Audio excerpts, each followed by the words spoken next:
கர்த்தருடைய நாமத்தினாலே உங்கள் யாவரையும் சந்திப்பதிலே மிகுந்த மகிழ்ச்சி அடைகிறேன். இன்றைக்கு நம்ம பார்க்க போகிற வேத வசனம் சங்கீதம் 20வது அதிகாரம் 7வது வசனம் 8வது வசனம். சிலர் ரதங்களை குறித்தும் சிலர் குதிரைகளை குறித்தும் மேன்மை பாராட்டுகிறார்கள். நாங்களோ எங்கள் தேவனாகிய கர்த்தருடைய நாமத்தை குறித்து மேன்மை பாராட்டுவோம். அவர்கள் முறிந்து விழுந்தார்கள், நாங்களோ எழுந்து நிமிர்ந்து நிற்கிறோம். ஆமென், ஹல்லேலூயா. இன்றைக்கும் நம்முடைய கர்த்தராகிய இயேசு கிறிஸ்துவினுடைய நாமத்தை குறித்து மேன்மை பாராட்டுகிற நாம ஒரு நாளும் முறிந்து விழுவதே இல்லை. இந்த உலகத்தை குறித்து மேன்மை பாராட்டுகிற எல்லாரும் ஒரு நாள் விழுந்து போவாங்க. இன்றைக்கும் கர்த்தராகிய இயேசு கிறிஸ்து எனக்காக இவைகள் எல்லாவற்றையும் செய்தார் என்று சொல்லி கர்த்தருடைய நாமத்தை குறித்து நம்ம மேன்மை பாராட்டுகிறவர்களாக இருக்க வேண்டும். ஆமென். நம்ம ஜெபிப்போமா? அன்புள்ள இயேசப்பா, உம்மை உயர்த்துகிறோம் ஆண்டவரே. இன்றைக்கும் எங்களை மறைத்து ஆண்டவரே நீர் எங்கள் மூலமாய் வெளிப்படுவீராக இயேசப்பா.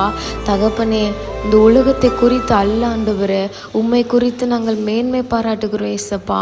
இதுவரைக்கும் எங்களை நீர் கொண்டு வந்து விட்டதற்கு நாங்கள் ஏமாத்துறோம் ஆண்டவரே. நீர் எங்களை கைவிட்டு இருந்தால் ஆண்டவரே நாங்கள் என்றைக்கும் மரித்து போயிருப்போம் இயேசப்பா. இம்மட்டுமா எங்கள் கைகளை பிடித்து நடத்தி எங்களை ஜீவனோடு பாதுகாத்திருக்கிறீரே இயேசப்பா. உமக்கு நாங்கள் நன்றி செலுத்துகிறோம் ஆண்டவரே. நீர் மாத்திரம் மகிமைப்படுங்க இயேசுவின் நாமத்தில் பிதாவே. ஆமென், ஆமென்.